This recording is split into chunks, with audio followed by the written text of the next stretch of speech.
Good afternoon, everyone. Welcome to this week's webinar masterclass. My name's Sophie. I'm the Community Membership Manager here at Enterprise Nation. And this week we have a webinar which is part of our Go and Grow online series, supported by 123Reg, VeriSign, and Microsoft. We're really pleased to be welcoming Claire Hong from Brazen PR, who's going to be talking to you about how to use digital media to your advantage. So if you have any questions throughout the presentation, please do type them into the question box and I'll be collecting those for a Q&A at the end. So welcome, Claire. Hi, thank you, Sophie. Hi, everyone.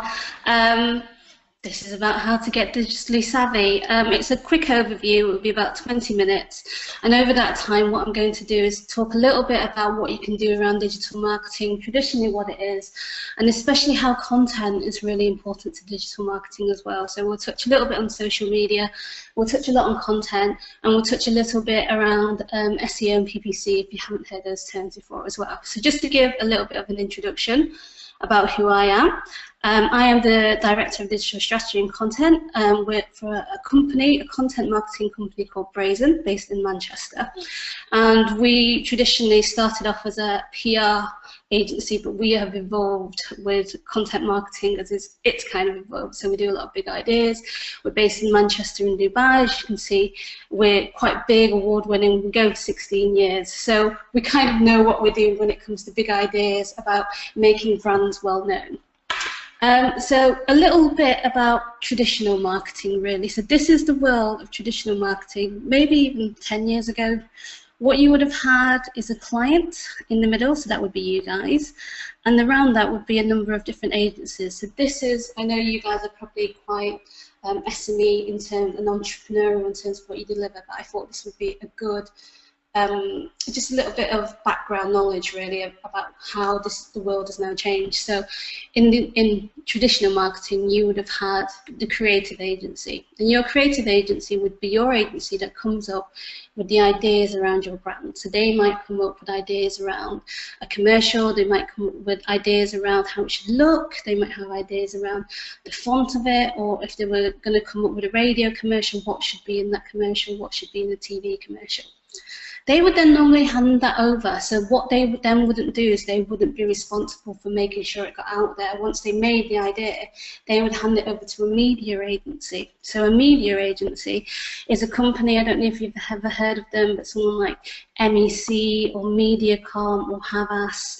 And what they would do is they would work with people like broadcasters, they would work with people like magazines, and they would pay to put that ad. So in terms of advertising, that's where media agencies would work. They would take that 30-second commercial that the creative agency has made and filmed, and they would go to ITV and they would say, hey ITV, how much would it cost to put 30 seconds in Coronation Street? And it would come out as millions of pounds. Or they'd go to The Sun and say, hey The Sun, how much would it cost for a quarter-page ad in The Sun? They'd say £250,000. So, you know, they're big amounts of money to do that.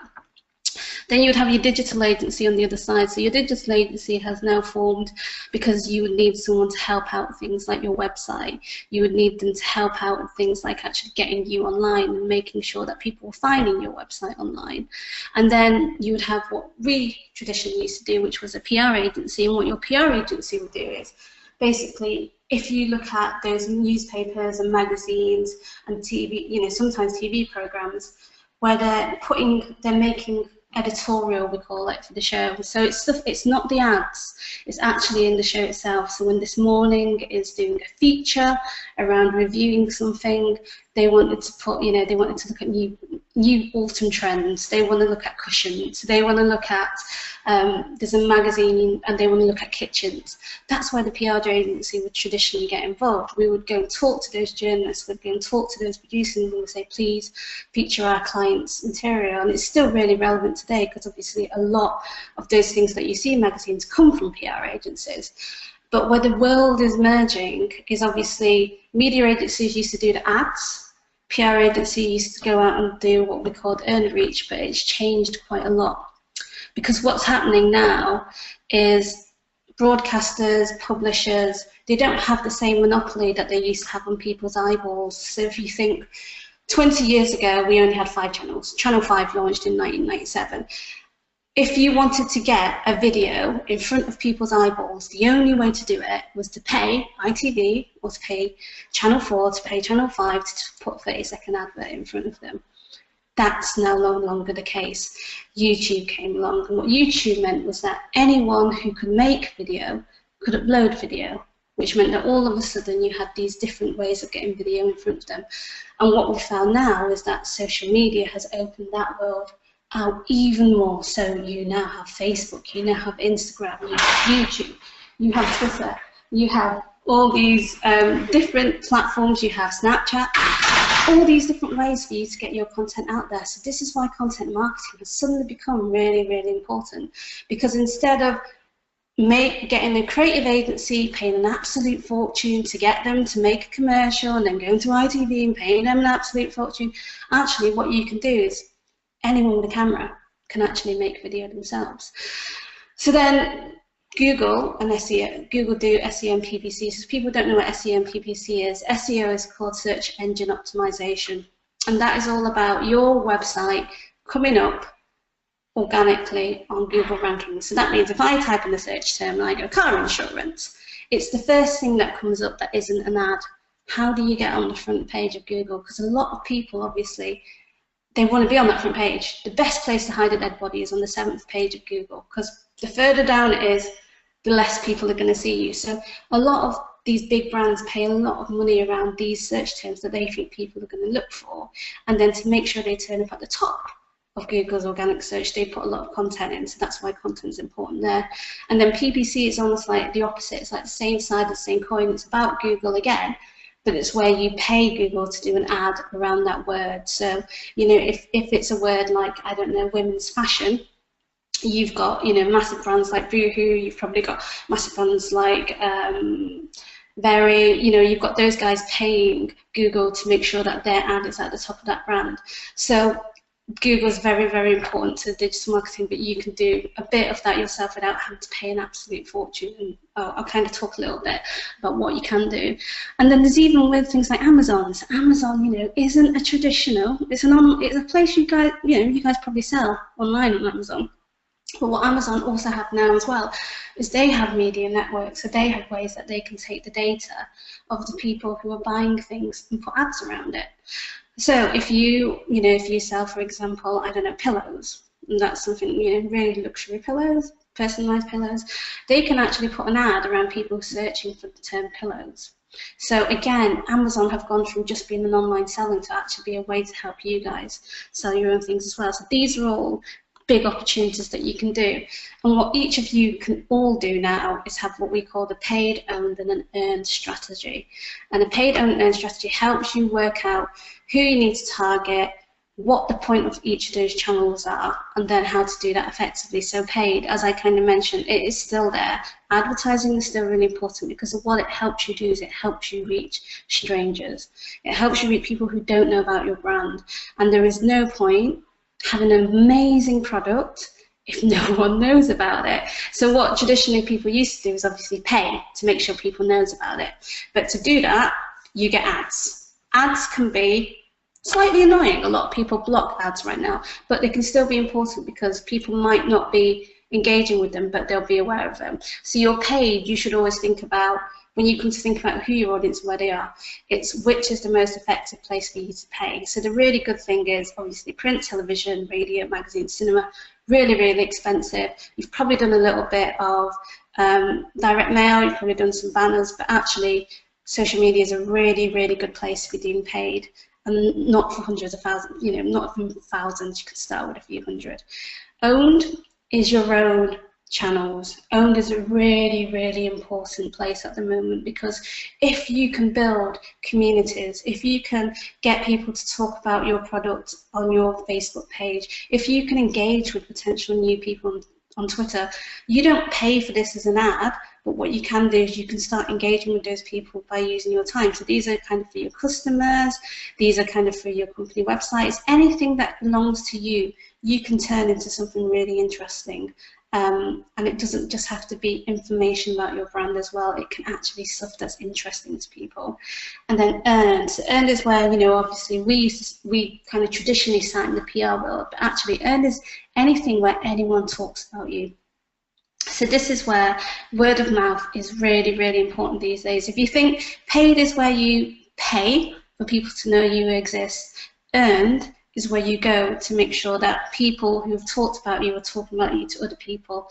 And Nelson, who's like a research company, they have found earned is the most important place, because a recommendation from a friend, a recommendation from a review, a recommendation from, you know, someone maybe that you just follow on Twitter, they can be more powerful sometimes because people are more likely to believe someone who's earned. So if you've done an amazing piece of content on your Facebook page, if you've done something on your Twitter and then people have shared it, that is them recommending you. So you want to get as much stuff shared as possible, really.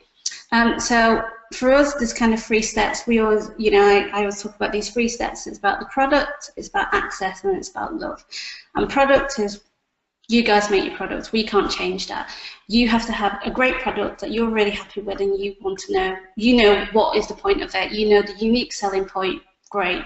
Access. How easy is it for people to get hold of your product? If they have to do something, so you lose, I think there's some statistics, you lose about 70% of web traffic within about 3 clicks. If people can't buy your thing quickly and easily, they're going to go somewhere else. Sometimes they might not have time, it might be cheaper, but if they can't find you and if they can't buy you easily, they're going to go somewhere else. So access is something that you've really got to think about. Where is your product available? Is it online? If it is online, how easy is it for them to buy? Can they do it with PayPal? Can they not? Do they have to spend 15 minutes filling in a massive data form before you're allowed to give them the product? All those sorts of things are things to think about in terms of access. And then love. So love is where we come in, and I call it love. I don't call it brand awareness. I don't call it, you know, reach. I call it love because when someone buys your product, they are making a commitment. You know, it's like a marriage. You know, someone is saying, I am putting some of my hard-earned cash into buying your product. To do that, they're not just going to buy it on a whim. You have to build a relationship with that person. They have to kind of go, I like this product. This product represents me. It's going to do something useful for me. It's going to do something that I really want. Actually, it's going to make my life easier. It's going to make me look amazing to my friends. What is it going to do? And to do that, you have to make sure that people love your product. So we are all about building relationships. And to do that, it doesn't mean that, you know, you have a relationship where you harass this person all the time about your product. It doesn't work. It doesn't work in real life. Relationships don't work like that. Relationships work by giving and taking. So you go, a lot of what you do with marketing has to be as much about what does the other person want? How can I help that person? How can my product help that person? As much as it is about, you can get a 20% discount. They won't care about a 20% discount if they don't know what it's going to do for them. So that's why we call it love. So in terms of where is your audience, this is the first thing you've got to know. If you do not know where your audience is, you are going to be shooting into the breeze. It's a waste. This is where a lot of people waste money because they don't know where it is. So first of all, understand your users. Where do they buy your product? Is it online? Is it on a shop? If it is online, great. Your main thing is to send them to a website. All your campaign should be about sending people to your website. If it's about buying it in store, there is no point sending them to a website unless that website does something like tell them where they can buy it. If you're going to have a website, it's great, but if actually all the things that you can buy are in retail stores, your job is to tell people where to buy it as much as it is what the product's about. Who is your audience? Are they millennials? Are they young people? Is it a slightly older audience? Is it mums? Is it dads? Is it school children? Who is it? Who wants to buy your products? Because that, again, is something that you've really got to know. This is a really interesting one. Is your customer going to be a digger or a skimmer? And a digger or a skimmer is something that we used to use at the BBC. So diggers are people who can get really passionate about something. They can really dig into it. They're really interested. They kind of go, you know, so films, people dig. Music, people are really interested in. Makeup, fashion, people are really interested in. Or is it a skimmer? Is actually what you're selling something that is just, they're not ever going to talk about? It's a kitchen. You buy it once. you don't do it again for 15 years. You just want to know a little bit about it whilst you're interested then, and then you don't care anymore. Knowing what your customer is interested in, that is going to help you do your content. Where they're likely to see your info, how will they pay for it as well, where can they buy it, is it easy to buy, so all these things about users. And then Google versus social media is really interesting, because you need to know Google is all about someone who already knows what they're going to do. It is not for, no one ever goes to Google without knowing what they're searching for in Google. They go to it because they've already said, I want to get fit, I want to find the nearest gym near to me. They will go into Google and I need to find the nearest gym, I want to find the nearest gym kit. Google is about being reactive. It's about knowing what people are searching for, psychically guessing, and then going, okay, these are search terms. Social media is the opposite. Social media, actually, people get things sent to them on their Twitter feeds, they get things sent to them through Instagram. It's about being proactive. It's about going, you might not know that you wanted this product. You're going to see a beautiful image about it. Now you're going to be interested. So that is where the slight differences, and both of them are really useful. Organic versus paid. These again are really important, because organic is where you're not paying for it. So organic are things where you want to kind of measure, what is the point of this? How do I measure if it's successful? Well, are you building followers? Are people reacting good to it? Are you engaging with people? These are all things you don't have to pay to do if you do it well. Whereas the paid things is more about, actually, I want to make sure that the people that I'm putting, when I make this post, and it's a brilliant post on Facebook, but no one sees it. Okay, so I can put some paid money behind it. With that paid money, I know who my audience is. I can target it. I know it's 35 plus women who are interested in jewelry. That's exactly what I can do when I go to Facebook's targeting thing. So you're using the you're using your social accounts, you're using the reactive and the engagement that you're getting in terms of the organic, but then you're being really targeted when you use your paid. So there's lots of different social channels. I won't go into this too much because I'm aware I've talked quite a lot already. But each of these groups of social channels are relevant to different audiences. Facebook, first of all, is for everyone. You can upload videos, you can engage with fans, you can do targeted ad. Facebook, everyone should be on Facebook. That's the first thing I'm going to say to you now. Twitter is slightly more 25 to 55. It's slightly more male skewed. It's a slightly higher demographic in terms of their income, so they're probably what we call A, B, and C1, so they're people who probably have good jobs, good incomes that come and go. What you can do with this, you can create an account, you can monitor fans, you can engage, you can talk to people, you can answer their queries, you can talk about things that are going on. This is what you should be using Twitter for, and you can do targeted ads as well at specific audiences. YouTube should be about video. If you have got something that needs lots of how-tos, if you've got videos that you've got a product that is really going to help someone's life, it's something to do with gardening, you know, it's something that's going to help them clean the house better, it's something that's going to make them sleep better at night. Having videos is really important, because if you have a video on your website, that not only helps you with the Google rankings, but it's also something for people to engage with as well, and people engage really well with videos. So this is something that you can do on YouTube. It's hard to get discovered though. It's really hard for people to know you exist. So again, you've got a bit of a job in letting people know you exist. You've also got to use Twitter to tell people you've got a new video, you know, and you can do some paid on YouTube as well, but there's pre-roll ads. Everyone's seen them. You go to YouTube and then an ad comes on and you're like, turn it off, turn it off. That is pretty much what you can do with YouTube. Instagram, again, much more female skewed, 16 to 45, probably a bit younger. Very image based, so this is all about images and videos. It's the same company as Facebook, so you can put something on Facebook that also goes on Instagram, but it does need to be square, so square shape if you can do video. And then Snapchat, it's very young, but actually it's appealing to more groups. You can create accounts, you can create videos. If you've got a product that's aimed at a younger audience, if you're doing something around fashion, if you're doing something around makeup, if you're doing something around boxing gloves, you should be on Instagram. Instagram is, you know, what these guys are using to share, to talk about these images, and you can do things like sponsored content and news stories, create geo filters. And then LinkedIn is your final one. So LinkedIn is for businesses. If you are a B2B brand, if whatever you're doing is mainly for other businesses, you have to be on LinkedIn. You should have an account on already. You should already be talking about what you're doing. You should be putting yourselves forward in what you're doing. But if you also wanted to target specific people, you want to target marketing directors, if you want to sort of target buyers, if you want to target people who work in retail, you can do that through paid as well.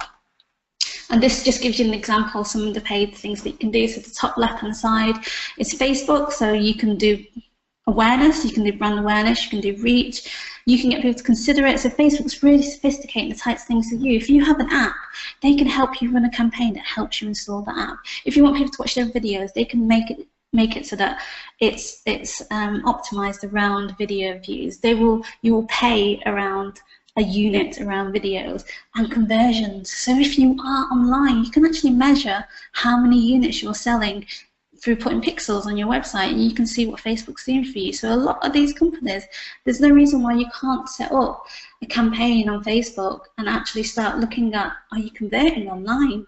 Are you putting up a campaign? Is it working? Same for Twitter. They're not quite sophisticated, but bottom right, they can do awareness, they can help you build followers, they can help you get websites clicks, they can help you promote video views. So again, each of these social media platforms, they have the organic stuff, but they also have the opportunity to do a little bit of paid as well.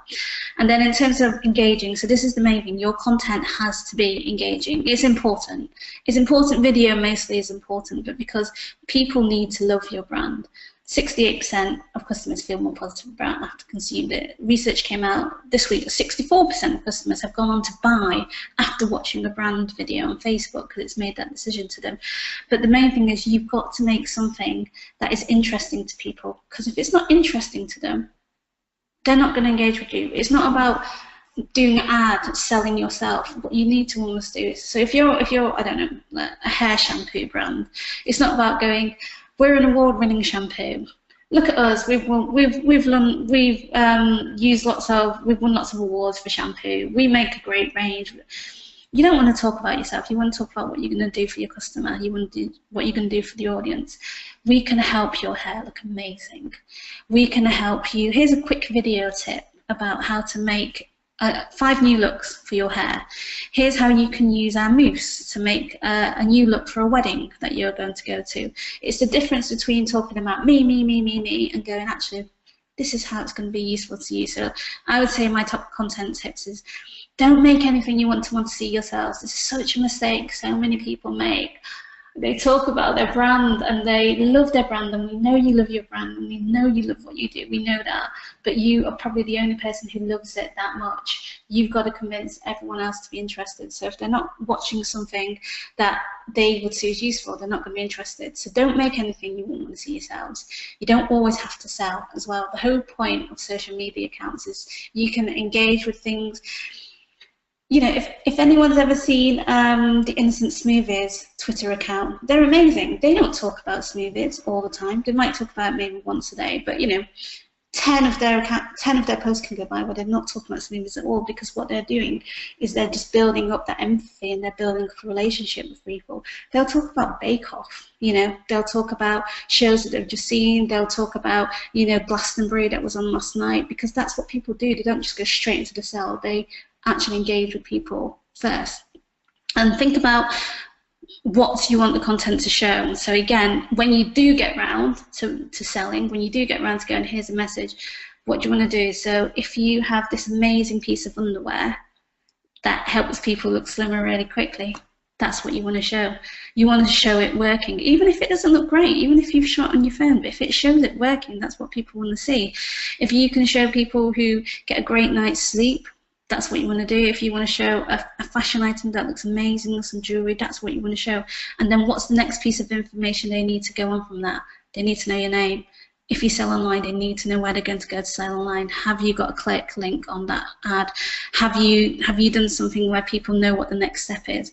And then think about the triggers for the interest. So if you are a fashion brand, is there something that you can jump on that's a trend? Glastonbury, great. Glastonbury's, we know Glastonbury happens. It happens every year. Can you do something around fashion trends? Can you do something around festival things? Can you do formats? So rather than just going, we sell bottled water, can you go, Glastonbury's coming? You need to keep, you need to keep yourself hydrated so you can see all those fans. It's all about jumping on events, and then knowing your tone of voice, knowing how you speak to people, knowing who your audience are. So is it formal? Is it informal? Is it funny? Is it authoritative? Are you talking about finance? Actually, do you need to seem really serious? And then, which platform are you on? So all those things are things that you have to consider as well. So once you've made the content, where does it go out? So sorry, there's been a lot of information there for people to take in. It's kind of been a quick whistle-stop tour. I'm at the question section. I'm slightly aware I've run over, but yeah, hopefully if anyone's got any questions, please let me know. Thanks, Sophie. Thank you. Thank you, Claire. That was really interesting. And as you said, if anyone's got any questions, please do type them into the box and we'll try and get through a few of them now. So one of the first questions we had in was around selling a service rather than a product. Would you say same kind of rules apply, or are there other things you need to think about? Absolutely. So again, how do people get hold of your service? Knowing where, and then showing what your service is. So this is one of the mistakes that some people make, especially when you're a new brand, is trying to run before you can walk. So what they'll do is they'll focus on, the feeling that we give you, or, a beautiful image about the brand, but you don't actually tell people what you do. So sometimes, especially when you're not Coca-Cola and you're not Nike and you can't afford to just go with the just do it, because people don't know you're actually sportswear. So the first thing to do is, if you have a service, explain what the service is. Just be really, really, and then talk about things that you do, how you can help people.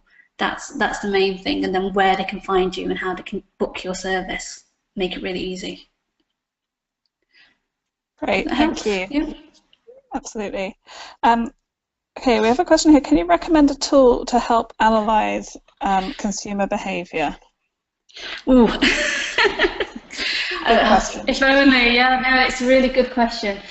There are lots of different ways to analyze consumer behavior. Unfortunately, most of the big media agencies and most of the big kind of brands will probably work with massive research agencies. So rather than, they would go with people like, I'm trying to remember what their name is off the top of my head. Sorry, whoever asked that question, please email me and I will find you the names. But there are people who kind of do massive consumer research. So they will do something like how people are buying wine, or what makes people want to buy clothes online, or how the sugar tax is affecting soft drinks.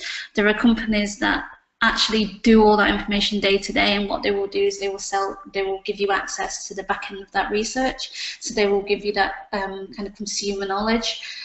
There are two main ones, and I can't for the life of me remember any of them off the top of my head, sorry about that. But obviously, as well as this is why social is a really good thing, because what you can do with social media is, without spending an absolute fortune, you can try and test actually how consumers will react to your product. So if you're putting something out there and you're getting a lot of engagement, a lot of positive engagement, then you kind of know and you've targeted the right audience, then you know that that's going to work for you. If you're not, and it's, there's something about your ad that's not quite right, the picture's not quite right, you've not quite explained it, you're on the wrong platform, all those things will become apparent, and that will help you just keep trialing and testing and trialing and testing until you can be as effective as possible in marketing what you do. Great, thank you. We have a question here around social media strategy.